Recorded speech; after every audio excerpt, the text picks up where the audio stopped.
안녕하세요. 서울에 사는 아이 둘 키우는 워킹맘입니다. 전 평생 소탈하게 살아왔고 또 아이들에게도 현재에 만족하는 소박한 삶을 가르치며 살고 있는데요. 그런 저를 제 아주버님이 쉽게 보고 만만하게 대해서 굉장히 화가 났던 이야기를 들려드리려고 합니다. 먼저 제 얘기를 조금 할게요. 전 가난한 집에서 태어나 엄마 아빠가 저희를 정말 힘들게 기르시는 과정을 두 눈으로 다 보고 자랐습니다. 그래서 우리 집안을 일으킬 수 있는 방법은 장녀인 제가 열심히 공부를 해서 성공하는 수밖에 없었어요. 정말 억척스럽게 공부했습니다. 문제집 살 돈이 없어 동네에 폐집 모으는 것을 뒤적거리며 헌 문제집들을 겨우 주워서 그걸로 밤새서 공부했습니다. 대부분은 표지랑 앞장은 다 뜯겨져 나간 상태. 안 좋은 문제집이었는데다가 이미 빼곡히 글자가 적혀 있어서 내용을 파악하기에도 쉽지 않았습니다. 어쩌다가 앞장만 조금 손때가 타 있고 하얗게 깨끗한 문제집을 발견할 때면 그날 하루는 복권에 당첨된 것이나 다름없었습니다. 그렇게 악착같이 공부해서 학창시절 내내 전교 1등은 놓쳐본 적이 없고 우수한 성적으로 대학에 입학했어요. 대학에 입학한 이후로는 쉬지 않고 과외를 해서 생계에 보태고 남동생도 공부시켰어요. 그런 제게 연애는 사치였습니다. 하지만 그런 와중에 감사하게도 좋은 인연은 생기더군요. 남편과는 대학 동아리에서 처음 만났어요. 남편 역시 자라는 내내 전교 1등은 놓쳐본 적이 없는 수재였는데 한 가지 다른 점이 있다면 굉장히 부잣집 도련님이었다는 점이에요. 대학교 1학년 때부터 이미 아버지가 사주신 차로 등교를 했으며 입고 다니는 옷도 정말 이 사람은 부잣집 도련님이구나 할 정도로 세련되고 정갈하게 차려입고 다녔습니다. 동기들 사이에서 별명이 의대 왕자님이었으니 대충 어떤 이미지였는지 짐작이 가시죠? 쫓아다니는 여학생들도 얼마나 많았는지 팬클럽까지 생길 지경이었습니다. 그에 반해 저는 공부밖에 모르던 공대 아름이었기 때문에 늘 행색이 초라했습니다. 옷은 대부분 동대문이나 동묘에서 최대한 싸게 구한 것들이었고 남편처럼 대단한 패션 센스가 있었던 것도 아니기 때문에 저를 여자로 보는 남학생들은 거의 없었어요. 그러던 어느 날 그날따라 너무나 무더웠던 날씨 때문에 동아리 활동 이후에 다들 수도가에 모여 세수를 하고 물을 마시고 있었습니다. 저도 너무나 더웠기에 세수를 조금 할까 하여 커다란 잠자리 안경을 벗고 세수를 하려는 순간 남편과 눈이 마주쳤습니다. 어? 야, 김지원, 너 안경 벗은 거 처음 본다. 근데 예쁘네? 뭐야? 너 나 놀리면 죽는다. 살면서 저보고 예쁘다고 했던 남학생은 한 명도 없었기에 그저 장난은 치는 거겠거니 했습니다. 그도 그럴 것이 저는 눈이 정말 나빠서 잘 때 빼고는 항상 안경을 끼고 있었고 안경을 끼면 거의 눈이 없어질 정도로 찌그러져 보여서 제 주변 사람들은 저의 이 안경 낀 모습만 기억하고 있었습니다. 제 안경 벗은 모습을 본 것은 가족 이외에 남편이 처음이나 다름없었죠. 그런데 이상하게 그날 이후로 남편이 저에게 적극적으로 대시를 했습니다. 남편 말론 매일매일 좋은 옷, 좋은 차, 좋은 음식을 먹는 자기 모습과 상반되게 항상 소탈하고 꾸밈없는 모습을 하고 있던 제 모습에 처음에 호감을 느꼈대요. 정말 인기가 많을 것 같은 수많은 여학생들이 자기에게 추파를 던졌었지만 별로 감흥이 없었다고 합니다. 그러던 중 호감이 있던 저의 안경 벗은 모습을 보는 순간 주변이 모두 조용해지고 초록빛으로 변하면서 새소리가 들리고 햇살이 우리 둘을 향해 밝게 비추었다고 해요. 제 입으로 말하기 조금 오글거리지만 남편이 직접 한 말이니 잠시 양해 부탁드리겠습니다. 그렇게 남편의 꾸준한 구애 끝에 저는 마음을 열었고 그 후로 학창시절 내내 잘 만났습니다.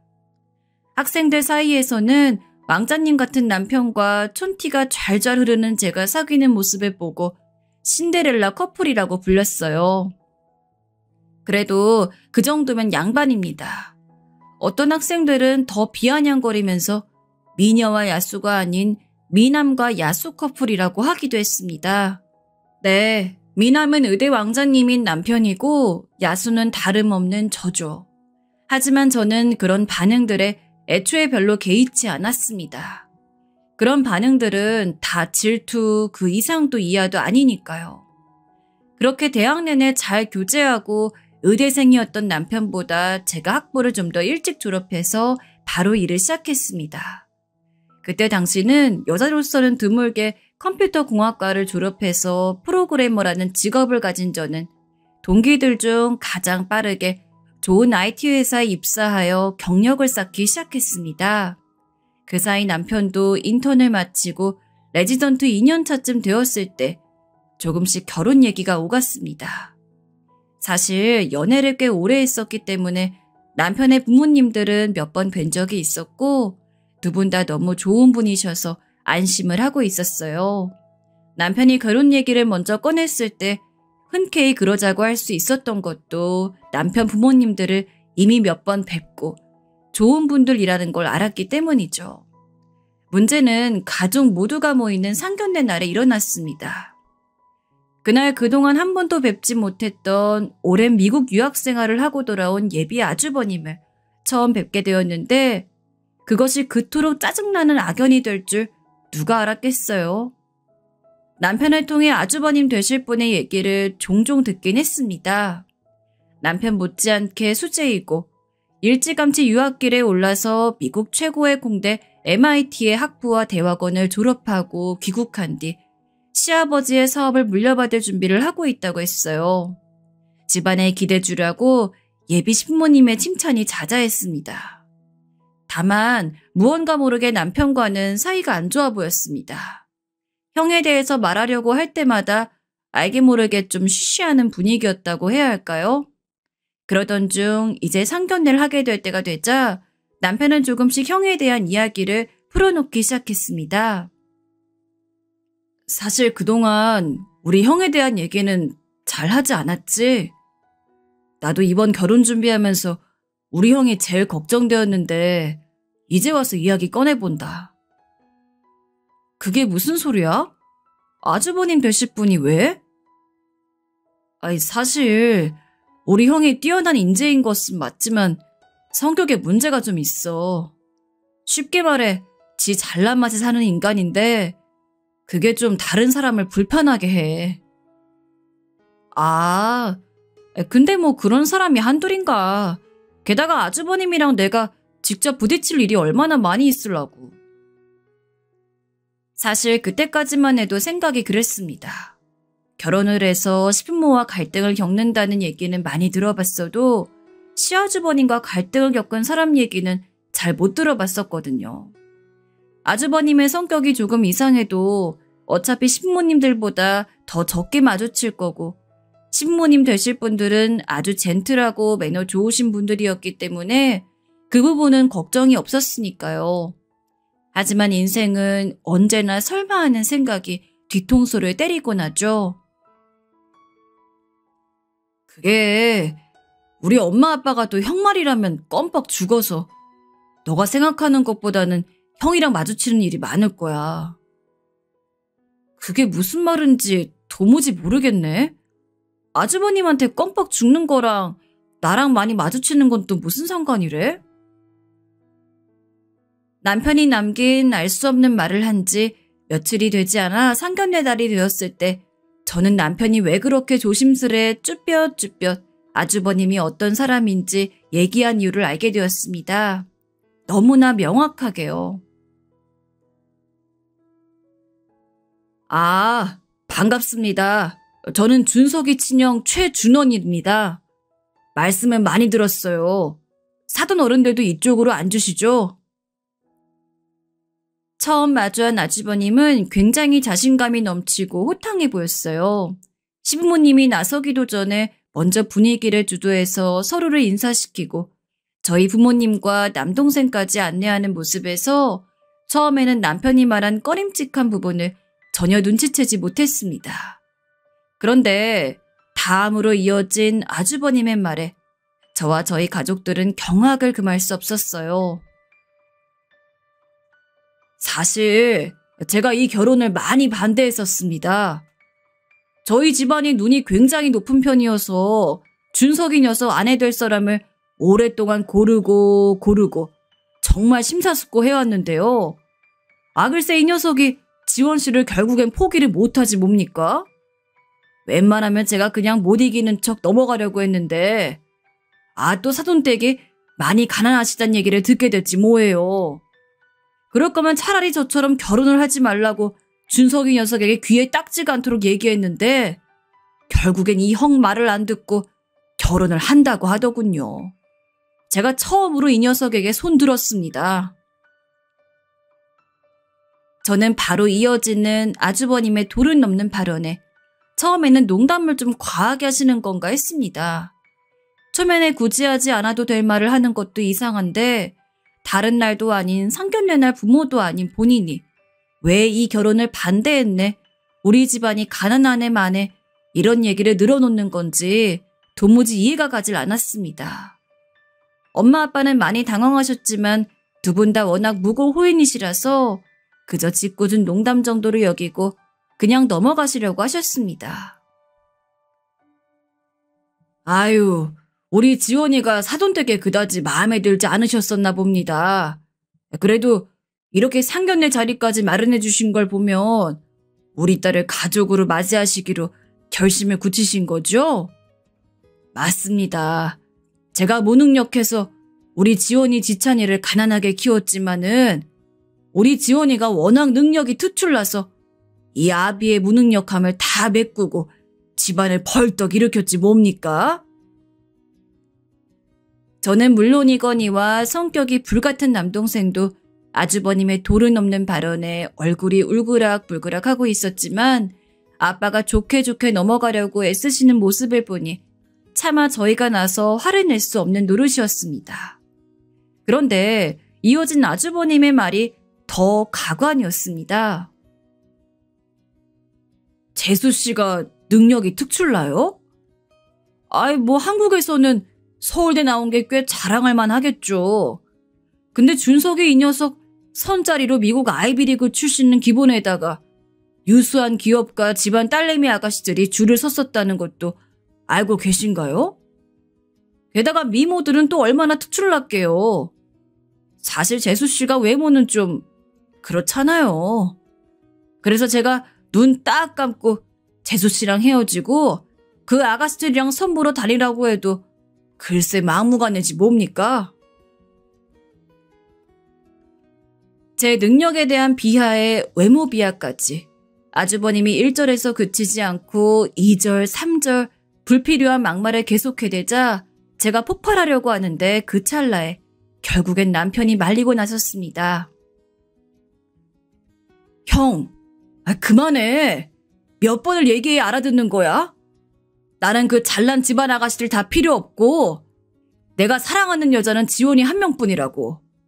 아무리 형이 이 집안의 장남이지만 지금 이 자리에서 그런 불필요한 말하는 거 선 넘었어. 지금 여기 상견례 자리야. 형이 나설 자리가 아니라고. 뭐 이 자식아? 얘 돌았나 씨. 어디 형한테 눈을 부릅뜨고 대들어? 너 정말 죽고 싶어? 남편의 말에 아주버님은 다짜고짜 남편의 멱살을 잡더니 금방이라도 한 대 칠게 세웠어요. 그만들 하세요. 여기 지금 두 집안이 화합하는 자리 아닌가요? 그런데 이게 무슨 난리죠? 어머님, 아버님은 왜 이 난리가 났는데도 가만히 계세요? 장남이란 분이 이렇게 무례하게 구는데도 보고만 계실 거냐고요. 참다 못한 제가 소리를 버럭 지르며 나섰습니다. 이대로는 더 자리가 이어지기 힘들 것 같아 얼른 자리를 파하고 나왔습니다. 엄마, 아빠, 지찬아 가자. 아무래도 이 결혼 다시 생각해봐야겠다. 준석아, 우리 간다. 잘난 네 형님이랑 잘 먹고 잘 살아. 전 그 길로 냅다 뒤도 안 돌아보고 자리를 나섰는데 그 잘난 아주버님이 저희의 뒤에다 대고 쏘아붙였습니다. 어이구, 내가 이럴 줄 알았지. 이래서 없는 집안이랑은 사돈을 맺으면 안 돼. 이거 봐. 금방 인성 미천 드러나잖아? 정말 먹던 음식을 들어 아주버님의 얼굴에 투척하고 싶었지만 그랬다가는 똑같이 무례한 사람 되는 것 같아 꾹 참고 그 길로 뒤도 안 돌아보고 집으로 돌아왔어요. 돌아오는 내내 엄마 아빠에게 그리고 동생에게 미안해서 얼굴을 들 수가 없었습니다. 결혼에 대한 모든 것이 순조로울 줄만 알았는데 난데없이 아주버님이라는 복병이 등장해서 모든 것을 다 망쳐놓았습니다.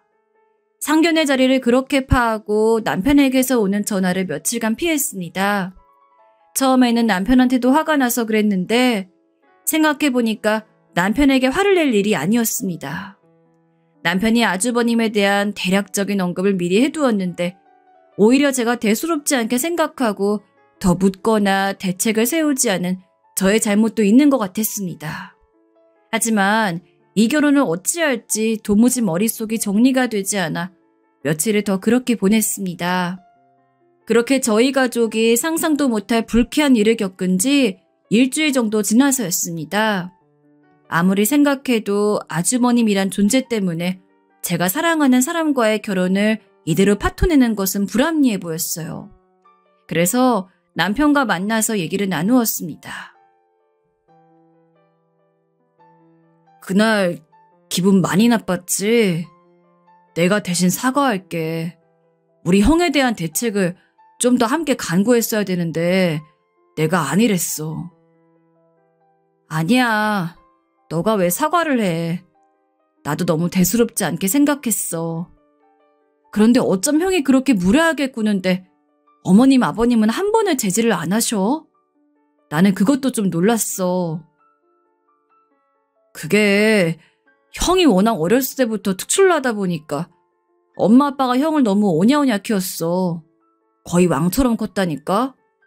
집안의 모든 중심은 형이고 형을 위주로 모든 가족의 대소사가 다 흘러갔어. 형 말이라면 부모님이 그냥 다 들어줬으니까.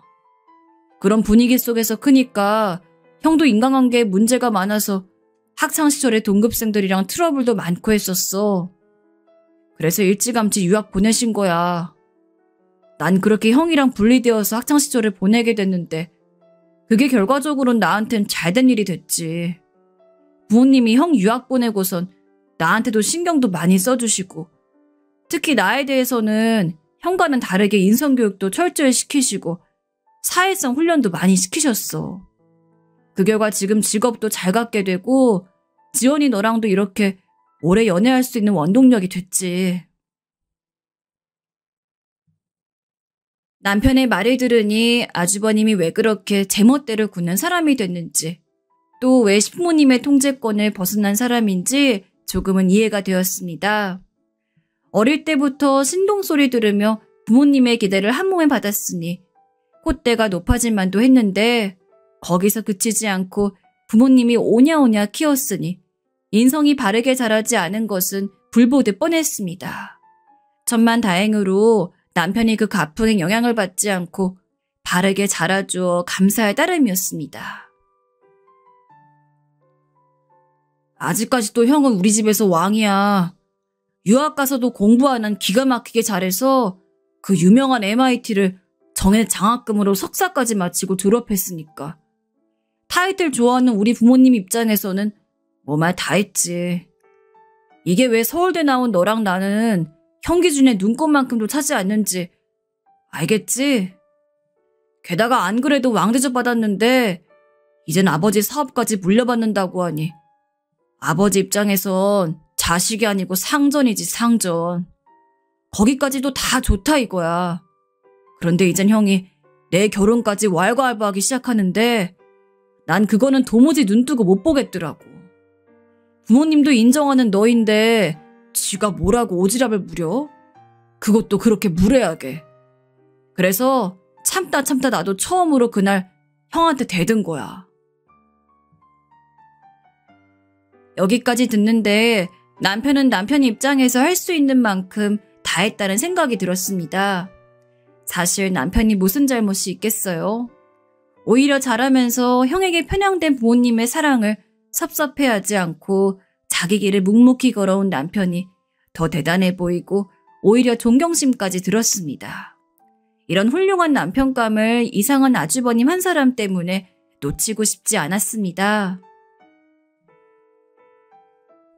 나도 연락 안 받은 건 미안해. 생각을 좀 정리하느라고 그랬어. 아직도 너 많이 사랑하고 너 같은 남편감 세상에 없다고 생각해. 그런데 결혼은 또 다른 차원의 얘기잖아.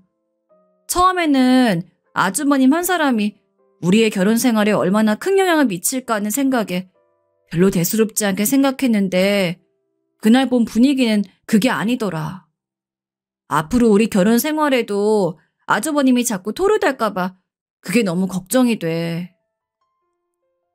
지원아, 너가 걱정하는 바가 뭔지 너무 잘 알아. 그냥 우리 둘의 행복만 생각하자.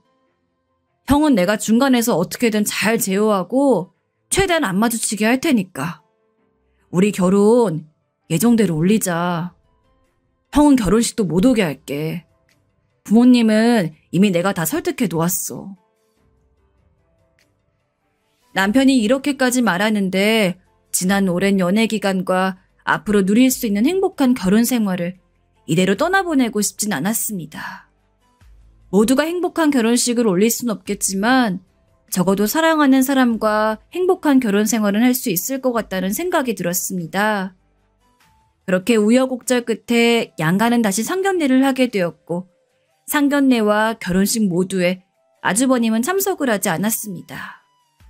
남편이 형에게 이 결혼과 관련해서 콧배기라도 비치면 의절할 거라고 단호하게 말했다고 하네요. 아주버님 말이라면 꼼짝 못하는 시부모님도 이건 아니다 싶었는지 아주버님이 결혼식에 참석하지 않는 것에 동의를 하셨습니다. 아주버님은 처음에 노발대발하다 남편의 단호한 태도에 이를 뿌득뿌득하면서 한 발 물러섰다고 해요. 하지만 그러고도 분이 풀리지 않았는지 그 이후로도 여러 번 잊을만 하면 저희 결혼식에 자기를 초대 안 했다며 섭섭한 마음을 드러냈습니다. 그런 분위기와는 사뭇 다르게 남편과 저의 결혼 생활은 아무 문제 없이 행복하기만 한 나날들이었습니다. 워낙 오래 연애하기도 해서 서로를 너무 잘 알고 저희 둘 다 워낙 독립심이 강해서 시댁이나 친정 부모님께도 손 벌릴 일이 거의 없었습니다. 이렇게만 결혼 생활이 지속된다면 영원히 행복할 것 같았습니다. 문제는 명절이었습니다. 처음 한두에는 아주버님이 출장차 명절 모임에 참석을 못한다고 하여 내심 좋아했습니다. 출장은 핑계고 자기도 제 얼굴 볼 낯짝이 없어 피한다고 생각했고 그게 맞는 거라고 생각했습니다. 그런데 웬걸요? 저희가 결혼한 지 3년째 되던 날 추석에 아주버님이 뒤늦게 결혼을 하겠다고 하며 색시될 사람을 명절 모임에 데리고 온다는 것이었습니다. 전 무언가 깨름칙했지만 그래도 결혼할 사람을 가족에게 소개하는 자리이니 그것까지 피할 순 없다고 생각했습니다. 거기다 더해 염려가 더해진 것은 아주버님도 성격이 저렇게 개차반인데 손익동서될 사람은 도대체 어떤 사람이 나올까? 그 동서랑도 또 다른 갈등이 생기지 않을까 하는 생각에 며칠을 잠을 못 잤습니다. 그렇게 다가온 추석날, 결국 또 일이 터지고 말았습니다. 엄마, 아빠, 나왔어. 아유, 명절에 이렇게 오는 게 얼마만인가? 위대하고 훌륭하신 재수씨 무서워서 올 수가 있어야지 말이야. 가족들이 먼저 모여있던 자리에 뒤늦게 현관문을 벌컥 열며 아주버님이 들어오는데 특유의 비아냥거림은 여전했습니다. 엄마, 처음 보지? 수진아 인사해. 우리 엄마 아빠야. 여기는 내 동생이랑 아유 훌륭하신 재수씨. 안녕하세요. 이수진이라고 해요. 처음 뵙겠습니다. 그렇게 소개받은 손윗동서가 될 사람은 글쎄 아주버님보다 15살이나 어리다고 하지 뭐예요. 집안의 유일한 악당 같은 아주버님도 버거운데 졸지에 저보다 훨씬 어린 손윗동서를 맞이하게 되어 걱정이 이만저만이 아니었습니다. 그리고 화장은 어찌나 진하게 하고 어른들에게 인사하러 오는데 옷은 어쩜 그렇게 짧게 입고 오는지 첫인상이 좋아 보이진 않았습니다. 엄마, 우리 수진이 너무 예쁘지? 뉴욕에서 패션 전공했는데 얼마나 세련됐는지. 아유, 재수 씨랑 있으면 너무 비교되겠다. 역시나 그냥 넘어가는 법이 없이 저를 걸고 넘어가는데 전 일단 한번 꾹 참았습니다. 아이, 형, 왜 또 그래? 안녕하세요, 형수님. 말씀은 많이 들었습니다. 앞으로 잘 지내봐요. 남편은 특유의 서글서글함으로 아주버님이 망치려는 분위기를 어떻게든 무마시키려고 애썼습니다. 그런데 유유상종이라고 하죠. 요 건방진 어린 형님이 하는 말 좀 들어보세요. 네, 저도 오빠한테 동생분 내외 얘기 많이 들었어요. 결혼식 날도 우리 오빠 못 오게 했다면서요? 그럼 두 분도 저희 결혼식에 안 오시는 거죠? 순간 그곳에 쎄한 정적이 흘렀습니다. 늘 아주버님에게 휘둘리는 시부모님은 이번에도 역시 모르는 척 가만히 계셨습니다. 그게요. 그때는 그럴 만한 사정이 있었습니다. 형, 아직까지 그거 마음에 담아두고 있는 거야? 담아두긴.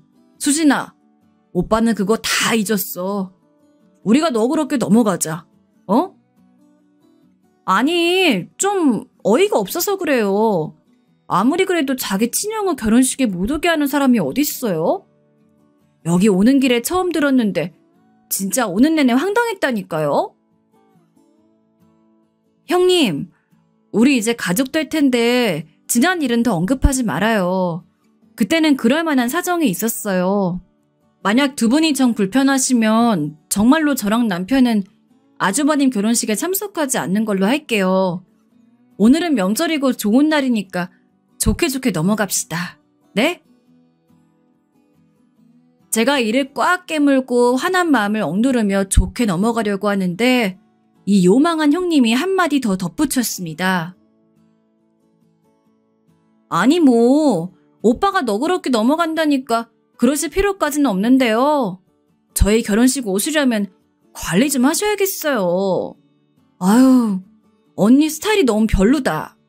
머리도 좀 새로 하시고 제가 아는 유명한 메이크업 아티스트 있으니까 그날은 그 쌤한테 받으시는 걸로 해요. 워낙 패션을 신경 안 쓰신단 말은 들었는데 그래도 집안 큰 행사니까 그날은 신경 좀 써주세요. 저는 그 말에 그만 이성의 끈을 놓아버릴 뻔했지만 그런 기운을 감지한 남편이 재빨리 제지하고 나섰습니다. 아이고, 우리 형수님 되실 분이 한 번뿐인 결혼식이라고 신경이 많이 쓰이시는구나. 이 사람이 애 키우고 일만 하느라고 관리를 못해서 그렇지 잘 보면 엄청난 미인이에요. 왜 이러세요? 모쪼록 두 분 결혼하시는데 피해 안 가게 할 테니까 그런 걱정은 붙들어 매세요. 아이고 이놈 새끼. 지 마누라 편드는 건 여전하구만. 안튼 결혼식장에 추려하고 왔다가는 내가 내쫓을 줄 알아. 거래처 손님들도 많이 올 텐데 신랑 동생이랑 재수씨가 촌티나게 하고 오면 사람들이 다 손가락질해 임마. 알겠다고 형. 이제 그만해. 자, 우리 얼른 식기 전에 식사해요. 네?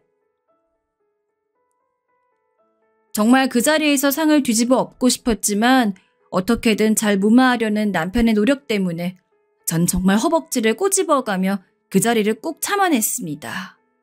그도 그럴 것이 어차피 결혼식 말고는 볼 일이 없을 것 같았거든요.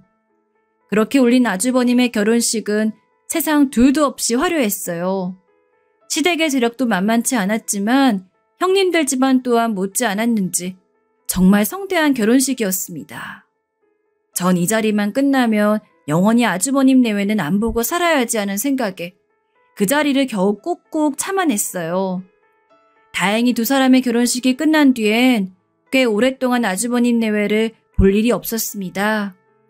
남편이 의식적으로 그들과 겹치는 자리를 피하기도 했고 저도 곧 제 일이 너무 바빠져서 이후로는 명절을 피해 신부님께 따로 인사만 드리고 있었습니다. 이렇게 아이들 다 클 때까지 아주버님 집안이랑 안 보고 살기만 해도 별다른 소원은 없겠다 싶었습니다. 그러던 어느 날 사건이 또 하나 터졌습니다. 그렇게 탄탄했던 시아버지의 사업이 아주버님이 물려받은 이후로부터 하락세를 면치 못했고 점점 더 바닥으로 곤두박질치고 있었습니다.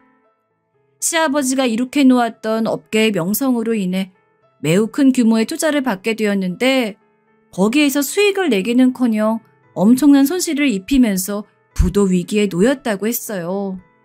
급기야는 시아버지가 제게 도움을 요청하기까지 이르렀습니다. 아주버님 선에서 해결이 안 되자 다시금 시아버지가 경영 일선에 복귀하셨는데 그것마저 여의치 않자 제게 손을 내미신 것입니다. 아가, 우리 좀 도와다오. 네가 준원이랑 척을 지고 사는 건 다 안다만 지금 상황이 상황인지라 이렇게 내가 너한테까지 부탁한다. 준원 일이라 생각하지 말고 네 남편 집안의 일이라 생각하고 한 번만 도와주면 안 되겠니?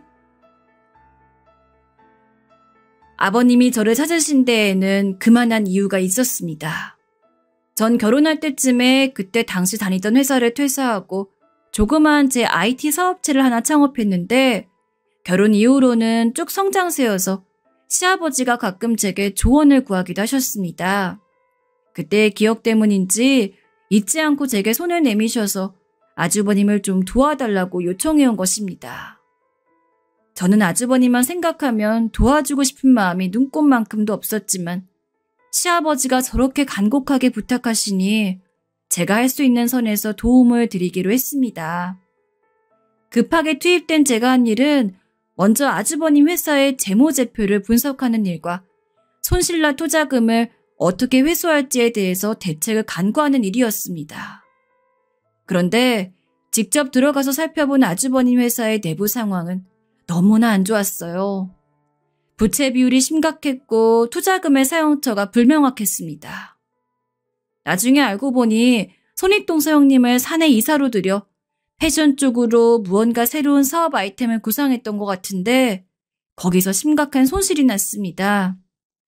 그 와중에 형님은 법인 이름으로 리스를 해서 비싼 수입차를 타고 다니며 사치를 부렸다고 하던데 정말 첫인상에서 보였던 쎄함이 적중하던 순간이었어요. 이런 상황에서 이 회사를 살리려면 인수합병밖에 답이 없었습니다. 그래서 제가 잘 알던 인수합병 전문 기업에 의뢰를 했습니다. 현재 부실한 기업이긴 하지만 이곳을 인수해줄 건실한 기업이 나타난다면 오랫동안 일궈왔던 시아버지의 기업이 산산조각 나는 것을 막을 희망이 보인다고 했습니다. 제가 연리를 제쳐두고 이렇게 자기 회사를 살리려고 고군분투하는데 형님의 사치는 날로 더 심각해졌다고 합니다. 전 당장 형님한테서 법인카드부터 뺏으라고 했는데 그 말을 듣고 길길이 날뛰었다나요? 이쯤 되니 저와 저희 가족에게 못되게 굴던 아주버님의 상황이 일면 통쾌하기도 했다가 조금은 불쌍해지기도 했습니다. 그 자존심 세던 아주버님이 저의 도움까지 받아야 하는 상황이 오니 얼마나 수치스러웠을까요? 그래서인지 제가 회사에 얼굴을 비추는 날은 슬금슬금 저를 피해 다녔습니다. 대망의 인수합병 이사회 및 총회가 열리는 날이었습니다. 최종 발표하도록 하겠습니다. 금일 진행된 주 메타 코퍼레이션과 주 3일 ENC의 합병권은 최종 가결되었음을 선언합니다. 진행자의 힘찬 선언과 함께 모든 합병권이 무사히 마무리가 되면서 아주버님의 회사도 극적으로 살아났어요. 하지만 아주버님은 그간의 부실 경영으로 인한 책임으로 인해 대표직을 상실하게 되었고 사회이사로 물러나게 되었습니다. 새로운 의장의 자리는 합병 의사를 밝힌 회사의 대표가 가져가게 되었는데 이상하게도 그날은 자리에 보이지 않았습니다. 진행자는 계속해서 말을 이어나갔습니다. 오늘 새로 취임한 미셸 킴 의장님의 소감을 듣는 것이 마땅하나 개인적인 사정으로 인해 참석하지 못하셨습니다. 대신에 새로 시작하는 두 회사의 번영과 화합을 기원하는 메시지 전달하셨으며 머지않은 시일 내에 새로운 가족들 앞에 인사를 드린다고 말씀 전하셨습니다. 그렇게 아주버님이 잃어버릴 뻔한 회사를 힘겹게 살려놓은 지 얼마 지나지 않았을 때였습니다. 이 정도로 회사를 잘 방어한 것만으로 우리 가족 모두가 기뻐해야 할 상황인데 정작 이 사달을 일으킨 아주버님은 뒷방으로 밀려난 게 부하가 치밀었나 봅니다. 틈만 나면 술을 먹고 저에게 전화를 해서 제 탓을 했습니다. 아이고, 우리 가족의 은인, 이 무능력한 인간을 빌어먹고라도 살게 만들어준 우리 재수씨. 다 좋은데 다 좋다 이거야. 아 근데 나를 뒷방으로 밀려나게? 어? 그게 어디 대한민국에서 가능한 일이야? 야, 너 어디야 지금? 당장 일로 와서 무릎 꿇고 싹싹 빌어. 아주버님, 많이 취하셨어요. 전 할 만큼 했습니다. 이 정도라도 감사하고 사세요. 술 깨고 다시 얘기해요. 이만 전화 끊을게요. 제 회사 일 다 제쳐가며 자기 회사 살려줬더니 적반하장으로 자기 자리 잃게 했다고 저에게 행패를 부리는 것이었습니다.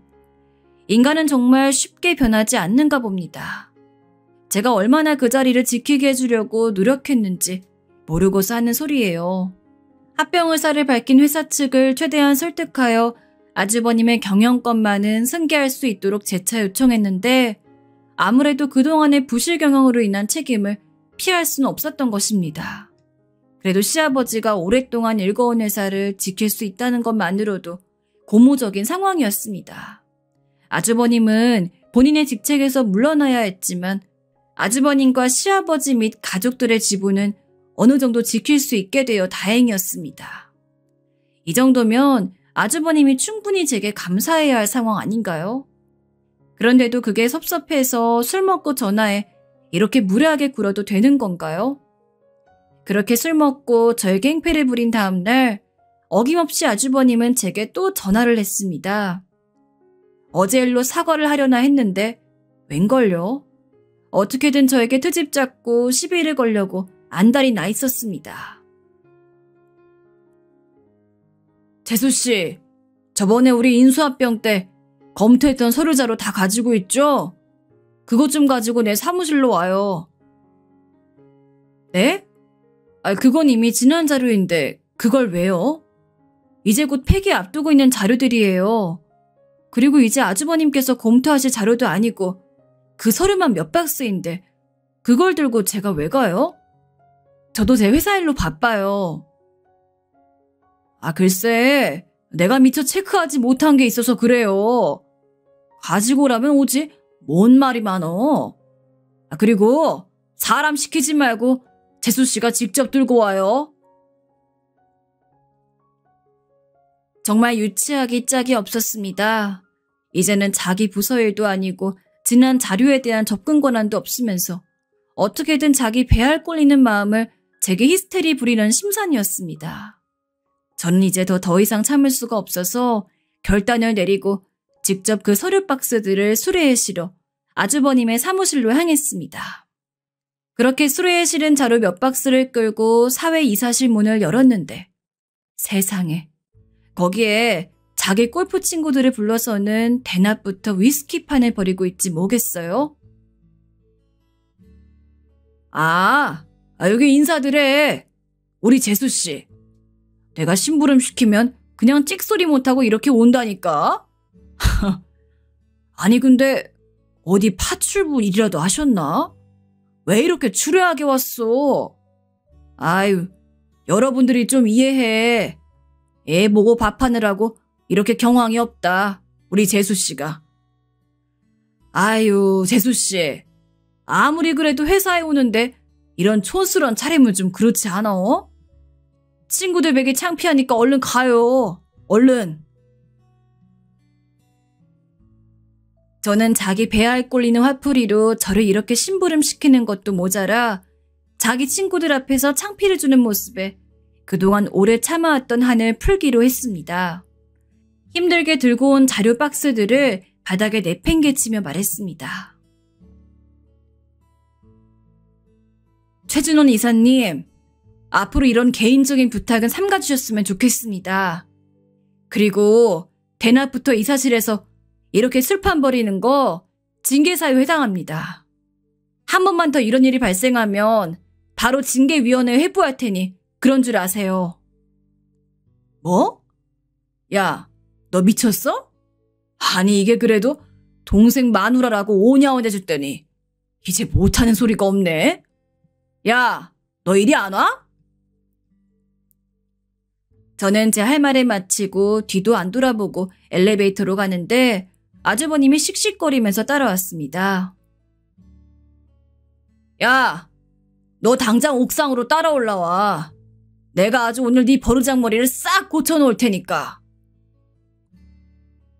저는 그런 아주버님의 위협을 가볍게 무시하며 제가 갈증 버튼을 꾹 눌렀습니다. 아주버님은 씩씩대며 엘리베이터에 따라 탔는데 금방이라도 저를 한 대 칠 것 같은 기세로 난리치는 아주버님을 뒤따라온 친구들 2~3명이 겨우 뜯어 말리고 있었습니다. 야, 옥상 누르라니까 10층을 왜 눌러? 너 거기가 어딘 줄 알아? 니까지 게 함부로 발들이만한 데가 아니야. 옥상 안 눌러? 길길이 날뛰는 아주버님과 뜯어 말리는 친구들을 뒤로하고 엘리베이터는 10층에 멈춰섰어요. 엘리베이터 속 난장판 안에 엘리베이터 문이 열리고 비서들이 저를 맞았습니다. 대표님, 오셨습니까? 아니 대표님, 근데 이게 무슨 난리죠? 왜 최 이사님이 여기에 같이... 순간 난장판이던 그곳에는 잠시 동안 정적이 흘렀고 저를 맞이한 비서실장의 어안이 벙벙한 표정은 물론 누구보다도 이 상황을 당황해야 할 아주버님의 표정이 가관이었습니다. 뭐? 누가 대표님이야? 어이, 비서실장님, 누가 대표예요? 얘가 왜 당신 대표님이야? 어? 최준원 이사님, 예의 갖추세요. 신임 의장 미실킨 대표님이십니다. 지금 이게 무슨 무례예요? 징계위원회에 회부되고 싶나요? 아니 그게 무슨... 여러분도 많이 놀라셨나요? 네, 바로 제가 합병된 2회사의 신임 의장 미셸 킴입니다. 업무상 제 본명이 아닌 영어 이름을 쓰고 있었는데 합병 과정에서 일부러 저희 정체는 밝히지 않았습니다. 저 자존심 센 아주버님이 제 회사 합병을 한다고 하면 자기가 처한 상황은 생각 안 하고 극구 반대하며 딴지를 놓을 것이 분명했으니까요. 앞서 잠깐 말씀드렸지만 저는 대학을 졸업하자마자 제 회사를 창업했고 대한민국의 눈부신 IT 시장 발전과 함께 제 회사도 급격하게 성장했습니다. 어느덧 저는 상장사를 이끄는 여성 CEO가 되었고 그런 저를 시아버지도 많이 의지하셨었어요. 그렇게 회사가 커질 때에도 남편에 의해 기업을 운영하시는 시아버지 말곤 제가 그런 회사를 운영하고 있다는 걸 밝히지 않았어요. 집에서만은 조용히 쉬고 싶었었거든요. 자연스레 시댁에서는 시아버지를 제외하고는 제가 기업의 대표인진 꿈에도 생각 못하고 있었죠. 시아버지는 내심 학벌만 좋고 실속은 없는 아주버님보다 제게 회사의 경영권을 물려주고 싶으셨다고 해요.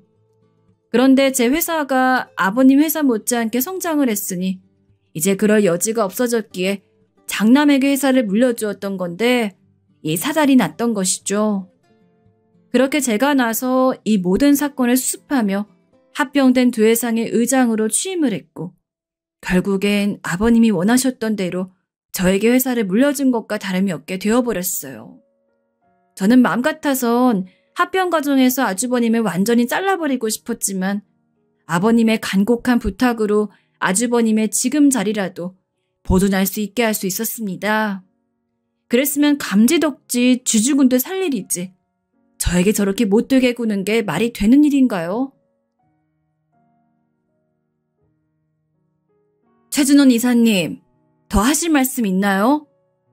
아니면 지금 당장 징계위원회 열까요? 아니, 재수씨. 대표님. 저는 그런 게 아니고, 다시 한번 분명히 경고합니다. 한 번만 더 이 사실에서 술판 벌이면 그 즉시 징계위원회 해부될 줄 아세요. 죄송합니다, 대표님. 정말 죄송합니다. 아주버님이 제게 머리를 조아리며 깨갱하던 모습을 정말 여러분도 보셨어야 해요. 그간의 저를 무시하고 막대하던 서름이 한꺼번에 씻겨져 내려가는 순간이었습니다. 그날 이후로 아주버님은 저를 슬금슬금 피해 다니며 필요한 출근 날을 제외하고는 깊이 숨어 지낸다고 해요. 부끄러워 차마 얼굴을 들고 다니지 못한다고 하더군요. 저보다 12살이나 어린 형님은 그날부터 태도가 돌변하여 제게 엉겨붙기 시작했습니다. 언니라고 불러도 되죠? 에이, 우리 오빠가 공부만 잘했지 진짜 아무 실속 없거든요. 그거 구제해준 게 언니인 거 제가 제일 잘 알잖아요. 언니, 이번 주말에 뭐해요? 저랑 같이 쇼핑 안 갈래요? 형님, 서로 선은 지키시죠. 아주버님 따라서 저 똑같이 무시하던 때는 언제고 이제 와서 제가 아주버님 상사라고 하니까 바로 언니가 튀어나오네요. 아주버님이 회사 부실경을 했던 거에 형님 책임도 커요. 그래놓고선 이제 와서 자기 남편은 실속이 없네만 해. 그게 할 소리예요? 이제 더 이상 그쪽 식구들 도와줄 생각 없으니까 본인 능력으로 알아서 잘 먹고 잘 사세요. 언니, 죄송해요. 아주버님과 더불어 눈엣 가시였던 어린 손윗동서도 이번 기회에 단단히 혼을 내놓았습니다. 그렇게 형님까지 따끔하게 한 방 먹인 뒤 며칠이 지나지 않았을 때였습니다. 제가 집무실에서 업무를 보고 있는데 비서실장이 노크를 했습니다. 대표님, 최준원 이사님 오셨습니다. 아내분도 함께요. 최 이사가요? 들여보내세요. 아주버님이 별다른 약속도 없이 형님과 함께 제 집무실을 찾아왔다는 소식에 의아했습니다. 아주버님, 요새 회사에서 잘 안 보이시더니 오늘은 여기 어쩐 일이세요? 네, 대표님, 드릴 말씀이 있어서 집사람이랑 같이 왔습니다. 언니, 저희가 그동안 힘써주신 은혜도 모르고 너무 무례하게 굴었죠. 사과드리러 왔어요. 저 언니한테 따끔하게 혼나고 그날 돌아가서 이희한테 엄청 뭐라고 했어요. 사람의 탈을 쓰고 그러는 거 아니다. 당신이 그렇게 찔려서 대표님 피해 다니면 앞으로 어떻게 살려고 그러냐 등등 아주 혼이 쏙 빠지게 제가 교육시켜 놓았어요. 그랬더니 자기도 잘못한 걸 알아서 같이 찾아오자고 하더라고요. 아주버님이 웬일로요? 그동안 촌티나는 재수씨 부끄러워서 겸상도 안 하려고 하셨던 분께서요. 재수씨, 또 왜 그러세요? 제가 그동안 회사 말아먹고 가진 고추 다 겪으면서 느낀 바가 많습니다. 저요, 어릴 때부터 뭘 하든지 1등이었고 무슨 성과를 내든지 항상 탑 클래스였습니다. 그래서 자신 있게 아버지 회사도 도맡았던 건데 국내 실정은 모르는 제가 무리하게 투자를 감행한 게 큰 패착이었어요. 제 인생의 첫 실패였고 그게 너무 부끄러워서 괜히 남 탓하기 바빴던 것 같아요. 재수 씨가 그렇게 능력이 뛰어난데도 한 번을 티 안 내고 묵묵히 저희 집안 일으키시는 거 보면서 사실 처음에는 배알이 붙여 꼴렸습니다. 항상 1등을 놓치지 않고 세계 최대의 명문대를 졸업한 저의 자격지심이 그러는데 더 한몫했던 것 같고요. 그런데 그날 집무실에서 그렇게 창피를 당하고 보니까 저의 초라한 현실이 눈에 들어오더라고요. 준석이 녀석 보기도 너무 부끄럽고 장남으로서 부모님께도 죄송하고요. 그래서 사실 그동안 출근하는 날 제외하곤 절에 가서 마음을 좀 갈고 닦았습니다. 끊임없이 불쌍해 절하고 또 절하다 보니까 제가 얼마나 부족한 인간이었는지 깨닫게 되었어요. 집사람도 그동안의 사치를 많이 반성하고 있어요. 저희 부부 앞으로 이 회사 위에 열심히 일할 테니 그간의 과오는 용서하시고 선입견 없이 봐주시길 바라는 마음에 이렇게 찾아왔습니다. 정말 천지가 개벽할 일입니다. 자기 잘난 맛에 황태자처럼 떵떵거리고 살던 아주버님이 저에게 이렇게 사과를 하면서 머리를 조아리다니요. 이럴 때 보면 남편과 신부님의 착한 성품을 닮은 모습에 아, 그래. 내가 영 엄한 집에 씹어진 않았구나 하는 생각이 듭니다. 자란 환경이 교만할 수밖에 없게 자랐을 뿐이지 교화될 기회가 생기니 원래부터 착했던 다른 가족들의 모습이 보이는 걸 보면 천성이 그렇게 나쁜 사람은 아니었다는 생각까지 들었다니까요. 아주버님, 이제 그만 됐어요. 아주버님이나 형님 마음 충분히 알았어요. 저도 더 이상 두 분께 안 좋은 선입견 없으니 아버님이 열심히 일궈내신 이 회사 다시 위태롭지 않게 본분만 잘해주시면 돼요. 그렇게만 해주시면 저는 더 바랄 게 없습니다. 감사합니다, 재수씨. 아니, 대표님. 정말 손에 가시 같았던 아주버님 내외가 이렇게 교화하고 참회하는 모습을 보니까 제 인생도 헛살진 않았다는 생각도 들며 그동안 기분 나쁘게 굴었을 때 꼭 참기를 잘했다는 생각도 들었습니다. 그렇게 집으로 돌아온 저를 남편이 반겨주며 얘기했어요. 여보, 이번에 고생 너무 많이 했지? 형 얘긴 들었어. 에휴, 그 인간이 이제 좀 인간이 되려나 보다. 난 그래도 이제 여보가 완전히 형과의 갈등에서 자유로워진 것 같아 보기 좋아. 그리고 그동안 여보가 바빠 보야말 못했는데 이번에 우리 집안 구원투수로 나서서 싹 다 해결하는 거 보고 다시 한번 반했다? 그래, 이게 내가 대학 시절 반했던 김지원의 모습이지. 이래야 내 와이프지 하고 말이야. 아이고, 갑자기 또 왜 이런데? 용돈 떨어졌구나? 아이, 무슨 소리야? 사실 그동안 나름 노력하긴 했지만 망나니처럼 구는 형한테서 잘 못 지켜준 것 같아 많이 미안했거든. 그런데 이번에 당신 혼자 힘으로 완전히 휘어잡는 거 보면서 내 그동안 미안했던 마음까지 싹 해결돼서 고마워하는 소리야. 남편의 말대로였습니다. 아주버님에 대해 서운하고 기분 나쁜 일이 생길 때마다 괜히 남편이 불편해지는 것은 어쩔 수 없었거든요. 하지만 남편은 자신의 입장에서 최대한 제 편을 늘 들어주었기 때문에 남편에게 이 부분에 대해 서운함이 남아있진 않았습니다. 이젠 제게 남은 숙제는 합병된 회사의 애착을 가지고 잘 이끌어 나가며 우리 아이들을 세상에 빛이 되는 존재로 길러내는 것뿐입니다.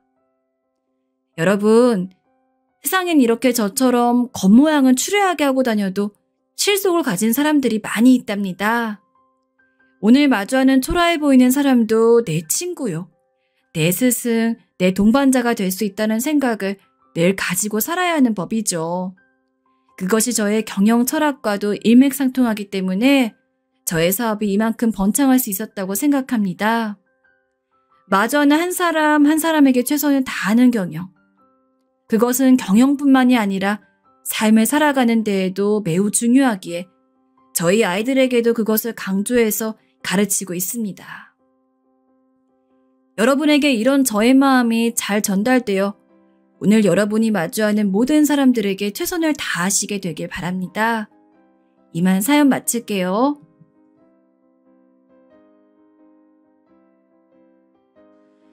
이 이야기는 아주 많은 분들이 들어주셨으면 해요. 그리고 또 부디 좋은 시선으로 제 선택을 바라봐 주셨으면 해요. 글재주는 없지만 한번 시작해 볼게요. 제가 태어났을 무렵에 아버지는 안 계셨고 어머니께서 홀로 자식들을 키워오셨어요. 아무래도 형편이 넉넉지 않고 형제들도 있다 보니 공부도 많이 하지 못했는데요. 그래도 어찌어찌 나중에 기술을 배워 잠깐 직장도 다녔어요. 하지만 썩 대단한 직장은 아니라서 그마저도 벌이가 시원찮았어요. 그러던 차에 다른 일을 좀 알아보면서 저도 어느새 나이를 조금씩 먹어가고 있었는데 이상하게도 이런 저를 보고 좋다는 여자가 있더군요. 처음에는 돈도 없고 학력도 안 되는 내가 뭐가 그렇게 좋은가 싶었는데 그 여자는 어릴 때 자기네 부모님이 일찍 돌아가셔 일찍 가정을 꾸리고 싶다고 하더군요. 성식 씨, 우리 얼른 결혼해서 같이 살아요. 어머니한테 인사도 가고요. 여자 쪽에서 너무 적극적이기도 했고 우리 집 식구들은 딱히 능력도 없는 막내 아들이지만 이대로 뒀다가는 정말 장가를 안 갈까봐 걱정했던 것 같아요. 그런 타이밍에 잘 맞물려서 형제들이 조금씩 돈을 보태주기도 해서 둘이 겨우 작은 방을 하나 얻어 살게 되었어요. 이후 1년여의 시간이 지나 아내는 임신을 하게 되었고 남자아이 하나를 낳게 되었어요. 아버지에 대한 기억이 전혀 없는 내가 아버지가 된다니. 아들이 태어나던 날의 감상은 정말 벅차오르다 못해 어디다 표현할 길이 없더군요. 고마워 여보. 너무 고생 많았어. 정말 그간 별 관심이 없고 제대로 돌아보지 않았던 내 인생이지만 이제는 정말 장난이 아니다. 앞으로는 더 칼을 갈며 살아야 한다는 생각을 하게 되었어요. 그러면서 제대로 된 직장도 있어야 할 것 같아 근처 알고 있던 사장님을 통해 일자리 소개받기도 하고 작은 회사에서 관리하는 업무를 보기도 했어요. 사장님은 뭐든 성실하게 하는 저를 마음에 들어 하셨어요. 제가 열심히 일하는 건 오로지 가정 때문이었어요. 저만 보고 있는 아내와 아들을 위해서는 못할 게 없었어요. 그래서 나름 제 수준에서는 생활비를 당시 모자라진 않게 아내에게 주었다고 생각해요. 아내도 늘 고마워하며 받았고 돈을 갖다 줄 때마다 맛있는 찌개와 돼지고기를 잔뜩 삶아 항상 든든하게 차려주었거든요. 그런데 어느 날 너무도 충격적인 일이 벌어졌습니다. 인생이란 놈이 원래 그런 건지 제 인생만 이런 건지 갑자기 아내가 나와 아들 앞에서 사라져버렸거든요. 그냥 아들을 잘 부탁한다는 내용만 있었을 뿐 저에게 어떤 말도 없는 쪽지만 두고 말입니다. 사람이 너무 충격을 받으면 말도 안 나오고 그 상황에서 이 다음으로 어떻게 나아가야 할지 판단이 안 서나 봅니다. 주인집 아주머니 댁에 가서 이런저런 사정 설명을 하며 아무런 방법도 뭣도 없는 하소연을 했는데 그때 충격적인 이야기를 듣게 되었어요. 내가 자네한테 진즉에 말을 해줄 걸 그랬네. 나는 또 괜히 부부 사이에 끼어드는 꼴이 될까봐 말을 아끼고 있었는데 말이야. 실은 말이야. 우주 엄마가 어느 날부터인가 몰래 외출을 하더라고. 아들을 나한테 맡기고. 그래서 어느 날은 따라가 봤는데 어린 남자랑 팔짱을 끼고 있더라니까. 너무 놀라서 그만 돌아와 버렸는데 그냥 아무 말 안 하고 입 다물고 있었지. 아유, 성식 씨 어쩌면 좋아 이 일을. 네, 아내는 그냥 나와 아들 앞에서 사라진 게 아니라 본인보다 더 몇 살 어린 동네 남자랑 바람이 났더군요. 그것도 저만 모르고 있었어요. 살기가 싫었습니다. 그런데 완전히 넋이나가 며칠을 술만 마시며 괴로워하고 있는데 당장 갓난쟁이 아들은 먹을 거 달라고 울어대니 답이 없더군요. 아무리 제가 이렇게 배신을 당하고 죽겠는 심정이라고 해도 눈앞에 있는 생명을 그냥 놔두고 사치스럽게 슬퍼할 수도 없었습니다. 결국 정말 울며 겨자 먹기로 낮 시간에 슈퍼 아주머니께 얼마 드리고 아들을 맡겨두고 그전보다 더 험악하게 일을 해야만 했어요. 땀으로 범벅이 되어 슈퍼 아주머니께 아들을 받아 안으면 아들 역시 고나고 땀에 절은 얼굴로 저를 바라보는데 얼마나 가슴이 아팠는지 모릅니다. 그렇게 어이없이 종적을 감춰버린 아내가 너무 허망하게 느껴지고 미워지다가도 숨을 쌕쌕거리면서 잠드는 아들을 보면 그건 그것대로 너무 예쁘게만 느껴졌어요. 그렇게 아주 힘겹게 일을 이어가면서 배를 골아가면서 아들과의 거처를 겨우 서울로 옮기게 되었어요. 저 역시 서울 쪽으로 넘어가서 일용직을 하려니 이전보다는 일거리가 좀 늘어 살만하더군요. 물론 몸은 남아나지 않고 늘 진한 땀 냄새를 풍기며 밥도 허겁지겁 먹어가며 일을 해야 했어요.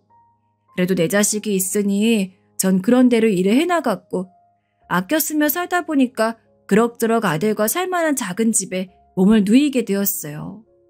아들도 시간이 갈수록 자라가며 학교에도 들어가게 되었고 집에 잘 들어오지 못하는 제 아빠에게 이런저런 투정도 안 하고 열심히 공부를 했습니다. 그런 모습들이 얼마나 기특하게 여겨졌는지 모릅니다. 우주야, 쉬엄쉬엄 공부해야지. 너무 무리하지 말아라. 근데 우주야, 밥은 챙겨 먹었니? 네, 내가 알아서 먹었어요. 설거지도 해놓았고요. 아빠, 내가 밥 차려드릴게요. 아들은 외려 땀투성이 아빠를 안쓰러워하며 고사리 손으로 밥을 차려준다고 난리였습니다. 그때 참 미안했던 것이 소풍이나 무슨 상담이나 엄마가 따라가야 하는 일에 제가 한 번도 참여를 못했다는 것이에요. 늘 땀에 찌들어 있고 돌아오는 길에 아들 먹거리를 잔뜩 싸서 해롱해롱한 상태로 밥을 차려주고 반찬을 해줬고요. 학원이나 뭔가를 가고 공부를 하고 싶다 하면 돈을 대주는 정도밖에 해줄 수 없었어요. 그런데도 아들은 아빠 고마워요 하고 말하곤 했어요. 어린데도 때 한 번 안 쓰는 아들이었죠. 아들은 공부를 꽤 잘하는 편이라서 가끔 선생님들한테 전화가 걸려오고 매번 좋은 이야기만 듣게 되었어요. 우주는 교우관계도 좋고 머리도 좋고 예의력도 좋아서 공부도 잘하는 편이에요. 이대로라면 좋은 대학을 목표로 해도 괜찮을 것 같아요, 아버님. 그래요? 아유, 신기하네요. 전 어렸을 때 공부를 못했는데. 그땐 그냥 그런가 보다 했어요. 허나 아들은 그런 제 생각과는 달리 바락바락 애를 쓰며 공부를 하곤 했었어요. 뭐 저렇게까지 하나 싶을 정도로 말이죠. 그러다 결국 내 아들이 일을 치더라고요. 바로 당당하게 의대에 합격해버리고 그 길로 의사의 길까지 큰 풍파를 겪지 않고 쭉쭉 이어서 가게 된 것이었어요. 우리 아들 정말 대견하구나. 아비가 딱히 해준 것도 없는데 뭐라 해야 할지 모르겠다, 아들. 아니에요. 아버지, 그간 학비 대주시고 도와주셔서 감사합니다. 고맙긴. 우리 기념으로 오늘 고기라도 먹으러 가자꾸나. 아들이 대학에 합격한 날 전 아들을 데리고 고기를 먹으러 갔습니다. 마음으론 더 맛있는 거 사주고 싶었지만 이거라도 아들 입에 넣어주며 제 마음을 표현하고 싶었죠. 잘 자라줘서 고마운, 한없이 고마운 그런 마음이요. 당시 저는 노가다를 하면서 일을 해오던 중 이제 몸이 슬슬 축나 일을 좀 쉬고 싶었으나 갑자기 아들 학비 생각도 나고 아직 아들이 장가를 안 갔으니 좀 더 해야 되겠더군요. 그래서 몸이 죽어나라 또 일을 하게 되었어요. 저는 조금이라도 몸이 성할 때 하루라도 일을 더해서 돈을 더 벌고 싶은 마음뿐이었어요. 그게 내 아들한테 도움이 되는 길이니까요. 아들은 대학까지 무사히 잘 마쳤고 그중 몇 번은 장학금까지 받아 이 아비를 기쁘게 해주더군요. 아버지, 이번 학기는 돈 안 대주셔도 괜찮을 것 같아요. 하면서 소식을 전해오는데 이 녀석이 자기 아빠 고생 안 시키려고 열심히 공부했을 거 생각하니 눈물이 앞을 가리더라고요. 그렇게 제 아들이 의대를 졸업하니 주변에선 더할 나위 없이 절 부러워했어요. 우주 아빠는 좋겠어. 혼자 몸으로 아들을 의대에 보내고 말이야. 대단해. 둘이 키워도 못하는 일을 우주 아빠 혼자 냈네 그려. 솔직히 말하면 그런 칭찬도 듣기 싫지 않았어요. 어쨌건 자식 잘 키웠던 칭찬이니까요. 그러고 나니 이제는 아들이 장가만 가면 되겠다 싶더군요. 그럼 이제 저도 아들에 대해 더 걱정할 게 없을 것 같았어요. 그런데 어디 내놔도 빠지지 않을 아들이 30이 되어도 여자에게 도통 꺼내질 않더군요. 의사 생활이 바쁜 건 알지만 그래도 아들이 하루하루 나이를 먹어가니 마음이 초조해지더군요. 우주야, 아버지에게 소개시켜주고 싶은 여자 없냐? 만나는 여자 없어? 없어요, 아버지. 그래? 제가 실망한 기색을 내비쳐도 아들은 그저 없다는 대답만 일관했어요. 아들은 심지어 결혼에 대해 딱히 뜻이 없다며 지금 이 생활에 만족한다는 말을 하더군요. 그러니 더 걱정될 수밖에요. 이걸 체념해야 하나, 아들한테 다시 말을 해봐야 하나, 아니면 내가 선자를 알아봐야 하나, 어찌해야 하나 망설였죠. 그러던 어느 날 아들이 의외의 이야기를 건넸습니다. 아버지, 나도 슬슬 이제 결혼하고 싶은 생각이 있어요. 정말? 아이, 정말이니? 네, 아버지만 괜찮으면 멀지 않은 시일 내에 상견례를 하고 싶어요. 괜찮으세요? 잠깐 숨을 가다듬은 다음 자세한 이야기를 물어봤어요. 아들은 꽤 갑작스럽게 결혼 얘기를 꺼냈어요. 나름 확신이 있던 건지 상대 쪽 아가씨와도 진지하게 말을 했다고 하고 저만 괜찮으면 멀지 않은 시일 내에 상견례를 하겠다는 것이었어요. 너무 갑작스럽게 일이 진행되는 것 같아 당황스러웠지만 그래도 기다리던 소식이라 전 아들을 얼싸안고 잘했다 했어요. 그래, 잘 생각했다. 얼른 자리 잡아야지. 내가 아가씨는 언제 볼 수 있는 거냐? 상견례 때 보면 되죠. 아이, 상견례 때? 아버지는 직접 얼굴도 보고 얘기도 한번 나눠보고 싶기도 한데 집으로 한번 데려오기는 좀 그런가? 네. 그건 좀 부담스러워할 것 같아요. 그냥 상견례 때 얼굴 보는 게 좋겠어요. 그래? 알겠다 뭐 어쩔 수 없지. 그럼 그리 하자. 솔직히 아이들 혼자 키운 만큼 전 한번 우주의 여자친구를 만나보고 싶었어요. 저한테 이제 며느리이기도 하고 사실 상견례 전에 인사하러 올 수 있잖아요. 근데 아들 말로는 며느리 쪽이 부담스러워한다 하더라고요. 그래서 어쩔 수 없이 아쉬움을 뒤로하고 상견례 날만 기다렸죠. 상견례 날을 앞두고 왜 그리 긴장이 되는지 나름의 준비를 해서 아들과 고급 식당 입구에서 만나기로 했는데 왜 제가 면접을 보는 마냥 그렇게 긴장을 했는지 모르겠습니다.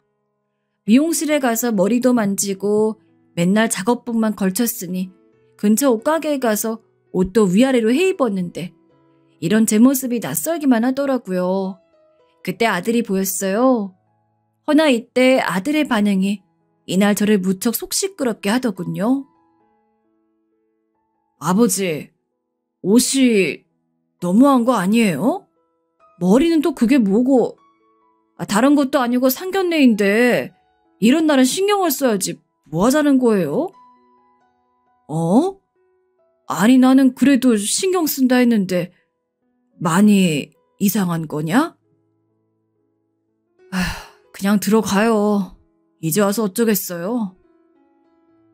전에 없이 날카롭게 탁탁 말을 던져대는 아들의 모습이 좀 낯설었어요. 당황해서 멀뚱멀뚱 보고 있는데 이미 상견례 약속 시간으로부터 여유가 없어 그대로 들어가게 되었어요. 상대 아가씨 쪽 사돈 어른들이란 뭘 잘 모르는 제가 봐도 뭔가 여유롭고 고급스러운 분위기가 있더군요. 과연 아들이 저한테 한 소리 할 만도 했어요. 같은 자리에 있는 자체가 계속 신경 쓰이고 수도 없이 머리를 매만지고 옷깃을 다시 여잡게 되는 그런 위축되는 부유함이 있더군요. 왠지 모른 낯선 감정에 계속 무한함을 느끼고 있었죠. 그런데 그때 사돈 되시는 분이 제 마음에 걸리는 말을 하더군요. 혼자 아들을 키우셨다 들었는데 힘드셨겠어요. 회사에서 나름 중요한 직책을 맡고 계신다고 하던데 요즘 어떠세요? 네? 갑자기 뜬금없이 회사를 다닌다니. 저는 그냥 노가다꾼일 뿐이었는데 갑자기 그런 얘기를 하니 놀랄 수밖에 없었죠. 그런데 아들이 제게 서둘러 눈짓을 보내더군요. 그제야 전 아들이 거짓말을 했다는 걸 눈치챘고 사돈어른의 말에 어쩔 수 없이 장단을 맞출 수밖에 없었습니다. 네. 경기가 불황이라 힘들긴 한데 잘 버티고 있습니다. 어줍잖게 그리 장단을 맞추긴 했지만 찝찝함은 가시지 않았어요. 아들이 왜 굳이 내 직업을 숨긴 건지, 꼭 그래야만 했는지 섭섭함을 감출 수가 없어 물을 계속해서 들이켜야 했어요. 상견례가 무사히 끝난 후에야 전 아들을 붙잡고 물었습니다. 우주야, 왜 아버지 직업을 거짓말한 거냐? 말하기 창피했어? 그런데 바로 미안한 기색을 보일 줄 알았던 아들이 제 말을 듣자 그냥 한숨을 푹 쉬더니 이러더군요. 네, 아무래도 그렇잖아요. 격이 안 맞으니까요. 아들은 이 말만 제 앞에 툭 떨어뜨리더니 그대로 며느리에게로 달려갔습니다. 그 후 아들은 그날부터 좀 이상해진 건지 아니면 원래 혹은 훨씬 이전부터 우리의 대화가 많지 않던 날에 저런 모습이 만들어진 건지 헷갈리는 말을 하기 시작했어요. 아버지 결혼식 때 아빠가 오는 게 좋겠어요. 식구들 말고요. 뭐? 어느 집에 물어봐도 결혼식 때 부모만 쏙 뽑아서 부른다는 건 말도 안 되는 거 아닙니까? 아무리 제가 어렵게 산다고 제대로 경조사 참석도 잘 못하고 살았지만 그런 풍조 정도는 상식인데 말입니다. 너 그게 말이 된다고 생각해? 네 큰아빠랑 큰고모, 아빠 동료들한테도 다 말해뒀는데 그게 무슨 말이니? 말하면서도 이 당연한 걸 이렇게 굳이 말해야 된다는 게 어이가 없더군요. 그런데 아들은 안경을 확 벗고 저를 노려보더니 잔뜩 미간을 찌푸리며 말을 하는데 저도 모르게 그 말에 놀라게 되었어요. 아버지, 저 창피해 죽는 꼴 보고 싶으세요? 제발 부탁이야. 제발. 내가 다른 거 뭐 대단한 거 부탁한 거 아니잖아. 집을 내달라고 했어? 예식비를 아버지한테 내달라고 했어? 저 결혼식 조용히 치르고 싶으니까 좀 들어주세요. 아버지 친구들 고모 안 오는 게 그게 조용히 치르는 거냐? 그런 거야? 네, 아버지. 사돈 어른 댁 어떤 분들이신지 보셨잖아요. 저희 형편 그에 비해 부족해도 한참 부족하고요. 제발 자식 부끄럽게 하지 말아주세요. 너 내 아들 맞니? 사실 당장 아들이 살 신혼집을 줄 수 있는 형편도 못 되었고 모든 걸 혼자 알아서 하겠다는 그 말에 미안한 마음뿐이었어요. 그런데 아무리 그래도 저에게 이렇게 못되게 구는 아들을 보니 너무 속이 상하더군요. 그래서 그날은 저도 참지 못하고 아들과 한판 크게 붙게 되었습니다. 너 어쩜 그럴 수가 있냐? 아니, 아버지가 창피한 건 그렇다 치자. 우리 집이 그 집안이랑 수준이 안 맞은 것도 어쩔 수 없다 쳐. 근데 아버지 가족들 동료들까지 그렇게 네 뜻대로 낮춰야 속이 시원하겠어? 내가 널 그리 키웠냐? 우라통이 터질 것 같은 걸 겨우 참고 이은 말이었어요. 근데 아들은 여기에 대고 차가운 목소리로 제가 쉬이 받아들이기 힘든 충격적인 말을 던지더군요. 아버지, 제가 왜 의사가 된 줄 아세요? 가난에서 벗어나고 싶어서 이 집구석에서 벗어나려고 의사 된 거예요. 그렇게 해서 겨우 의사 돼서 이제야 저에게 맞는 집안 여자 만나 결혼하게 됐는데 아버지가 그걸 또 망치려 들어요. 아버지가 정말 제 아버지면 더 이상 자식 앞길을 망치지 마세요. 지금껏 아버지랑 인연 끊지 않고 이렇게 연락하고 지내온 것도 감사하게 생각하시라고요.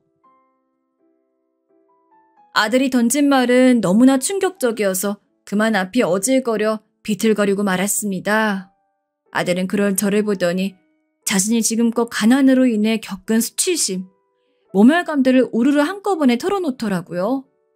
그러면서 자기 대학 합격한 날 겨우 삼겹살 사주는 아버지는 필요 없다며 그날 얼마나 자기가 부끄러웠는지 아냐고 하는데 할 말이 없어졌어요. 그날 이후 저는 뭔가 나사가 하나 빠져버렸어요. 뭔가 이상하게 돌아간다는 생각이 들었어요. 뭐라 이 기분을 설명할 길이 없었습니다.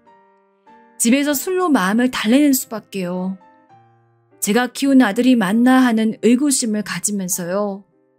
결국 제 가족들이나 지인들에게는 아들이 홀로 조용히 혼인신고만 하고 산다고 말하고 혼자 엉엉 울었지요.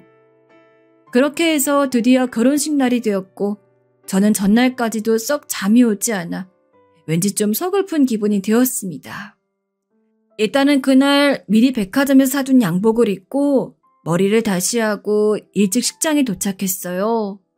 며느리도 제대로 얼굴을 못 봤으니 인사도 해야겠고 영 찝찝한 마음으로 들어서게 되었는데요. 아들은 저를 보자마자 바로 뛰어오더라고요. 잘 차려입고 훤칠하게 꾸민 것을 보니 정말 여느 부잣집 아들 못지않게 참 잘났다 싶어 씁쓸하게 보는데 바로 저를 데리고 한쪽 대기실로 가더군요. 아버지, 누구던 아버지한테 와서 인사하면 그냥 악수만 하고 그 이상 말 더 이어가면 안 돼요. 알았죠? 뭐라고? 아니, 왜 그래야 하는 거냐? 그냥 그러라면 그렇게 하세요. 대체 왜 아비인 제가 이렇게까지 아들 결혼식에서 이런 모습으로 있어야 한다는 건가요? 이유라도 설명해 주었으면 좋았을 텐데 바쁘다며 그 이상 말해도 하지 않고 밖으로 나가버리더군요. 결국 어쩔 수 없이 저는 앵무새처럼 아들이 부탁한 대로 악수만 하고 감사 인사만 짧게 전했어요. 이건 마치 고깃집 앞에서 움직이며 인사하는 오뚜기 인형이랑 다를 게 없는 꼴이더군요. 차라리 안 오는 게 더 나았을까 싶을 정도로 참 기분이 이상했습니다. 나중에 나가는 길 아무래도 마음이 개운치 않아서 아들을 불렀어요. 대체 내가 왜 이렇게 해야 하냐고 물었는데요. 아까 아버지랑 인사한 사람들 하객 알바하는 분들이에요. 내가 아주 급하게 불러 쓴 거예요. 쓸데없는 얘기 안 했죠? 뭐? 하객 알바? 돈 받고 하객인 척 하는 거예요. 아무튼 쓸데없는 얘기 안 한 거 맞죠? 일단 얼른 집으로 가셔요. 다시 연락할게요. 도대체 이날 제가 뭘 위해 서 있던 건지 나야말로 그 알바인가 뭔가 하는 사람들이랑 다를 것도 없는 거 아닙니까? 버스를 타고 그냥 창밖만 보며 돌아오는데 말로 표현이 안 될 정도로 감정이 복받치더군요. 아들이 그렇게 해달라고 하니 한 것뿐이지만 왜 그렇게 어이없이 눈물이 났던 걸까요? 새삼 한심하게 내가 자기를 키우려고 얼마나 고생을 했고 땡볕 아래 땀으로 목욕을 해가며 돈을 벌고 먹였는데 하면서 온갖 생각들이 치받치더군요. 그러면서도 다시 꾹꾹 누르기를 연속하며 왠지 모레 토할 것 같은 기분으로 빈집에 들어왔어요. 좀 시간이 지나 아들에게 연락이 왔고 전 이미 마음이 꽤나 상해 있어 곱게 받지 않게 되더군요.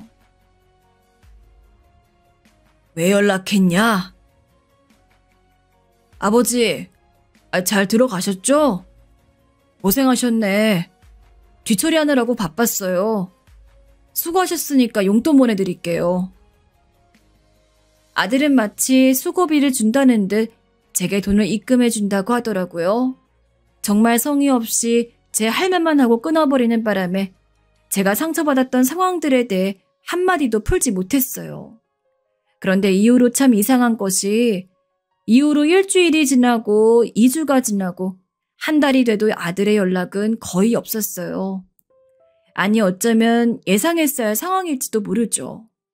그나마 기억나는 게 명절 때 전화가 왔고 둘이 번갈아가며 아주 짧은 몇 초 정도의 인사만 할 뿐 못 가서 미안하다며 용돈을 보내겠단 말만 하더군요.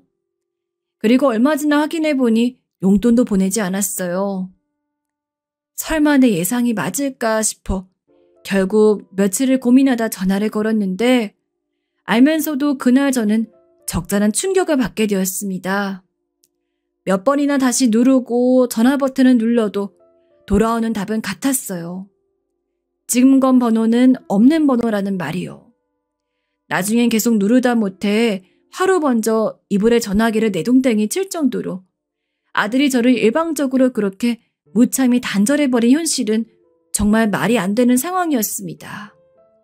제가 대체 뭘 잘못했다고, 아니 우리 사이에 무슨 일이 그렇게 있었다고 저를 그렇게 마네킹도 못하게 취급을 한 데다 연락까지 끊어버린 거랍니까? 제 쪽에서 아무리 아들 쪽에 연락을 하려고 해봤자 방법이 없었어요. 믿어지시나요? 저는 그 상태로 2년이 넘도록 아들과 며느리 쪽에 아무런 무엇도 없이 지내야만 했습니다. 한마디로 인연이 끊긴 거죠. 그렇게 지내는 동안 저는 가히 제정신이 아니었고 매일 술 없이는 잠을 잘 수가 없었어요. 입맛도 없고 속 아프게 술만 들이마시느라 가끔 정신이 아찔한 날도 있었어요. 돈 벌어서 생기는 모든 걸 다 아들과 이 작달만한 집에 보태며 살았더니 여전히 저는 하루 벌어 하루 살아가야 하는 형편이었고 술 마시다 돈 떨어지면 고꾸라진 몸을 일으켜 또 일하러 나가고 다시 또 널브러져 있다 돈 떨어지면 다시 나가는 식으로 살게 되었습니다. 그렇게 지내고 있던 중 가뜩이나 힘들어 비틀비틀 거리는 저를 누가 발로 걷어차는 마냥 비참한 상황을 또 만나게 되어버렸어요. 때는 올해 설이었고 집에서 이러고 있는 저를 형과 누나가 불러 떡국 먹자고 하기에 오랜만에 들렸어요. 그날 마침 큰 조카가 자기 애들을 데리고 왔더라고요.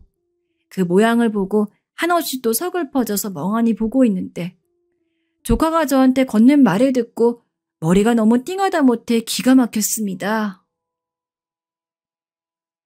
우주 요즘 엄청 잘 나가죠. 강남 어디 쪽 부근에 성형외과도 차렸던데. 우리 와이프도 가끔 SNS 같은 데서 봤다면서 엄청 신기해요.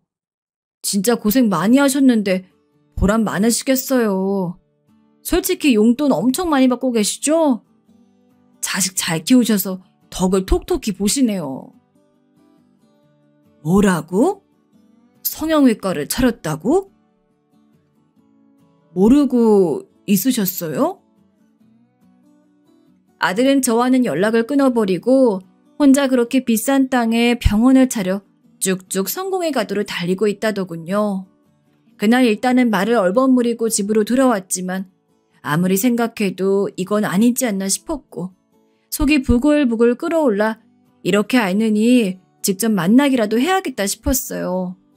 정말 창피하고 죽고 싶을 정도로 수치스러웠지만 큰 조카에게 전화해서 상황을 말하고 병원 위치를 알아냈어요.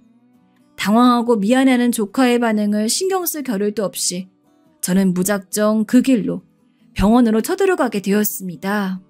그런데 입구에서 만난 아들은 바로 저를 단번에 알아보곤 보자마자 주변을 살피더니 다시 저를 구석으로 몰고 가는 게 아니겠어요?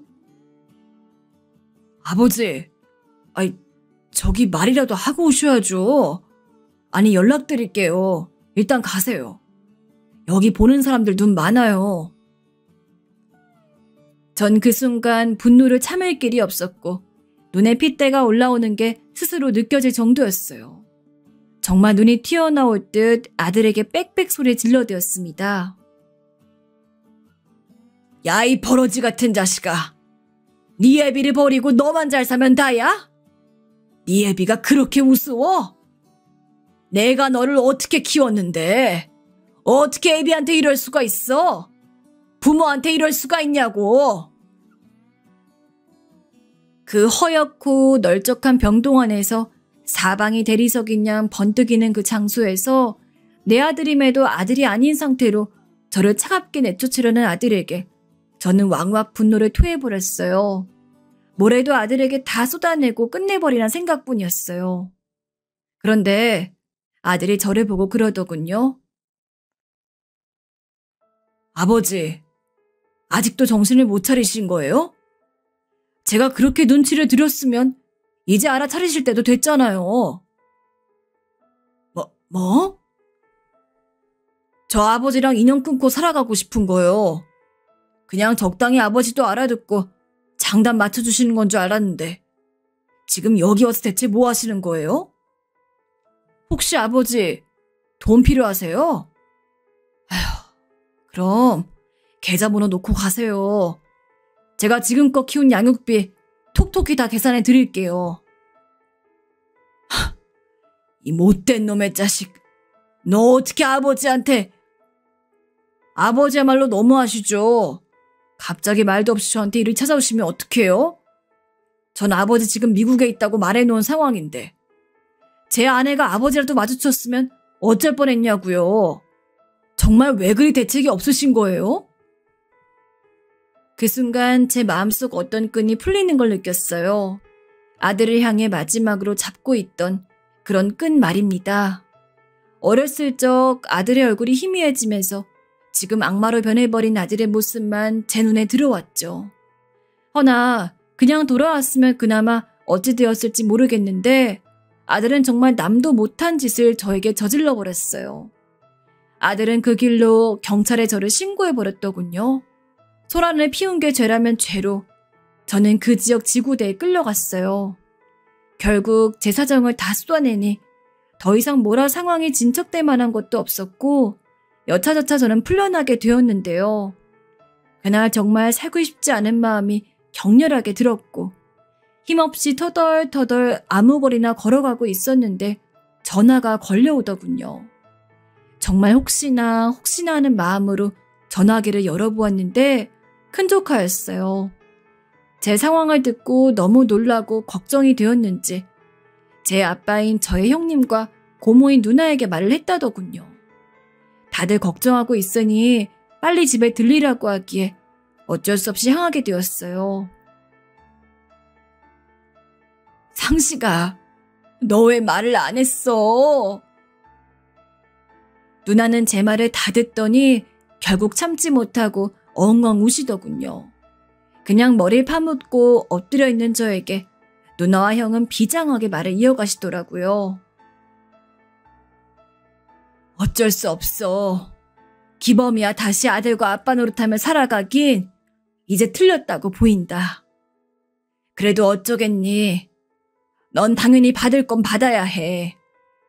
제비가 엄마 없이 그렇게 고생해서 키운 거라면서 지 혼자 자란 줄 알다니 천벌을 받아야 하는데 그건 너도 애비로서 그것까지 바라지 않잖아.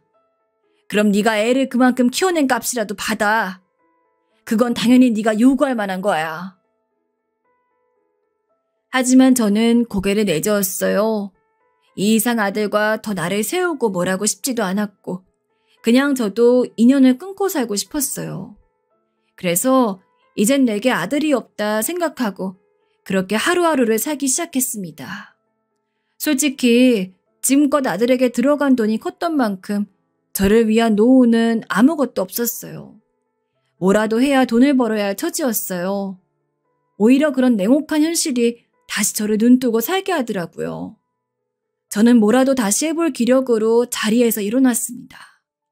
그런데 그때 누나가 제게 나이도 들었고 이제 몸 쓰는 일이 힘들 거라며 적지 않은 돈을 건네더군요. 얼마 안 됐지만 그래도 이걸로 뭐라도 시작해 볼 수는 있을 거야, 성씨가. 고마워, 누나. 저는 눈물로 그 돈을 받았고 그 돈으로 작은 돈가스 가게를 하나 차렸습니다. 대단한 수익을 바라고 시작한 가게는 아니었지만 늘 몸쓰는 일을 하면서 자주 먹었던 음식이 돈가스이기도 하고 나중에 이런 가게 하나쯤 내보는 게 소원이라면 소원이었거든요. 평생 해왔던 게 몸쓰는 일이나 식당 일이 낯설긴 했지만 아무래도 제가 해보고 싶은 걸 해서 그런지 저도 열정이라는 게 생기더라고요.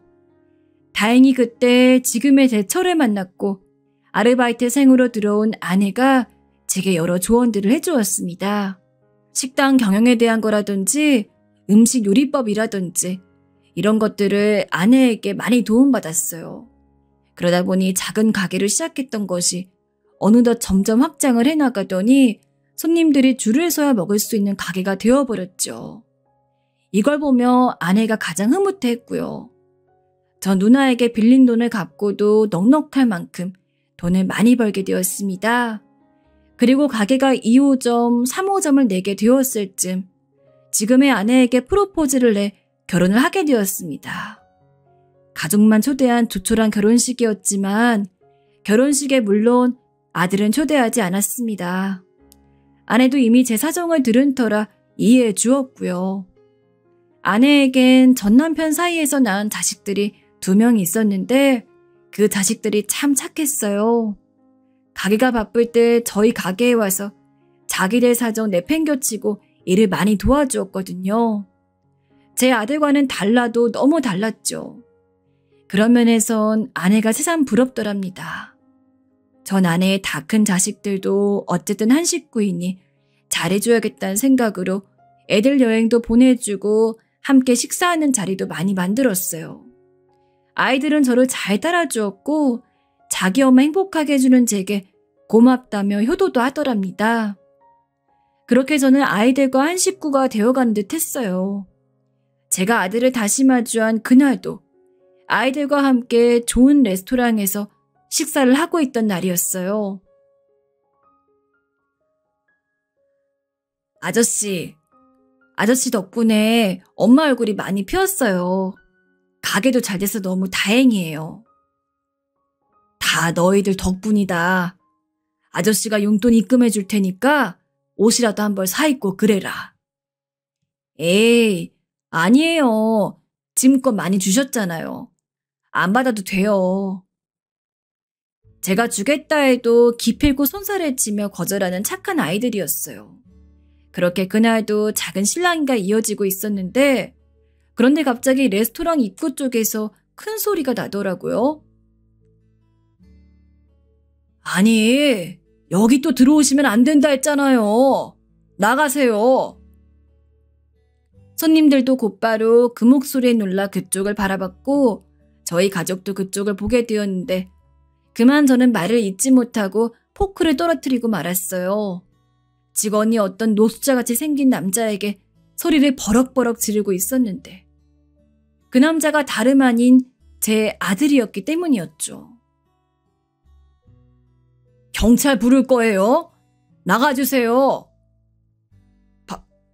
밥 좀 주세요. 저는 직원과 아들이 그렇게 말이 오가는 곳을 두벅두벅 걸어가 상황을 확인하게 되었습니다. 다시 얼굴을 보니 아들이 맞더군요. 아버지. 아들은 저를 보자마자 옷깃을 확 부여잡았습니다. 그러면서 제게 하는 말이 아버지, 돈 좀 있으세요? 저 밥 좀... 하더라고요. 뒤에 아내가 이걸 보고 있다는 생각은 하지 못하고 전 일단 아들을 붙잡고 어느 식당이라도 들어가게 되었어요. 아들은 하나에 5,000원 하는 우동을 그리도 맛있게 후루룩 후루룩 먹더군요. 그릇까지 집어 삼킬 기세로 그렇게 먹더니 갑자기 제게 미안한 얼굴로 김밥도 시켜도 되냐 묻더라고요. 감사합니다, 아버지. 저에게 격떨어진다며 가족도 초대 못하게 하던 아들이 5천 원도 없어 이런 거지 신세가 되었다니. 눈으로 보고도 믿을 수가 없어 전 한참을 멀뚱히 아들이 먹는 모습을 보았어요. 아들이 밥을 먹은 후엔 이제 어찌된 일인지 알아야 했어요. 그래서 무슨 일이었는지 물었죠. 아들은 한참을 망설이다 이내 고개를 떨구더니 말을 이어갔어요. 의료 사고가 있었어요. 세간엔 잘 알려지지 않았어요. 병원 측에서 철저히 비밀로 붙이려 했으니까요. 제가 환자 한 명을 그만 완전히 망가뜨렸습니다. 그 때문에 돈도 잃고 면허도 잃었고요. 아내는 이미 진즉에 바람이 나 있는 상태였는데 제가 이런 일까지 당하니까 바로 이혼하자 하더라고요. 그래서 이렇게 폐인이 되어 살게 된 거예요.